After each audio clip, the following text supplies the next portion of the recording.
يا أيها المزمل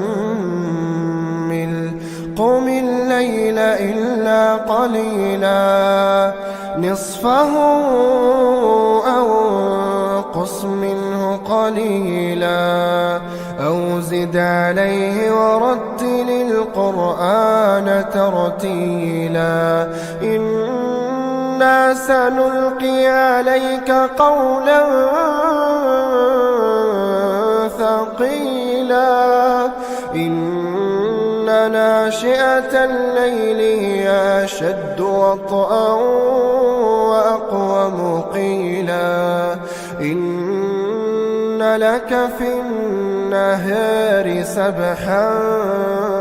طويلا واذكر اسم ربك وتبتل إليه تبتيلا رب المشرق والمغرب لا إله إلا هو لا إله إلا هو فاتخذه وكيلا واصبر على ما يقولون واصبر على ما يقولون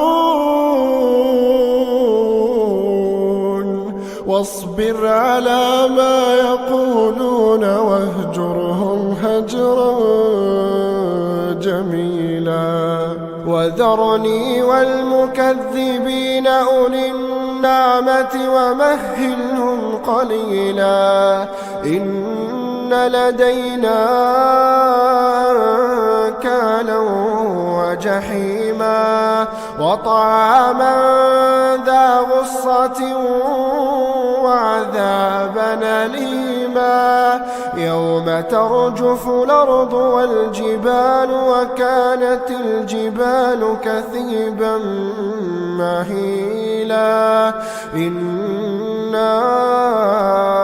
أرسلنا إليكم رسولا شاهدا عليكم كما أرسلنا إلى فرعون رسولا فعصى فرعون الرسول فأخذناه أخذا وبيلا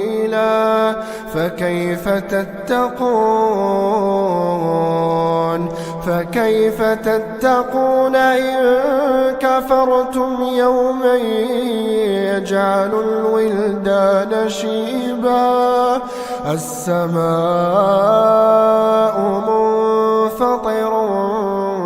به كان وعده مفعولا إن هذه تذكرة فمن شاء اتخذ إلى ربه سبيلا إن ربك يعلم أنك تقوم أدنى من ثلثي الليل ونصفه وثلثه وطائفة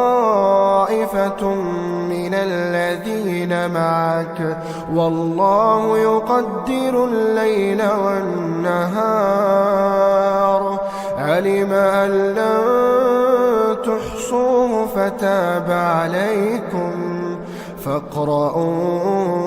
ما تيسر من القرآن علم أن سيكون منكم مرضى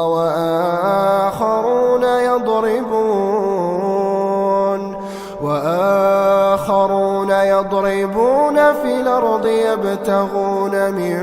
فضل الله وآخرون يقاتلون في سبيل الله فاقرؤوا ما تيسر منه وأقيموا الصلاة وآتوا الزكاة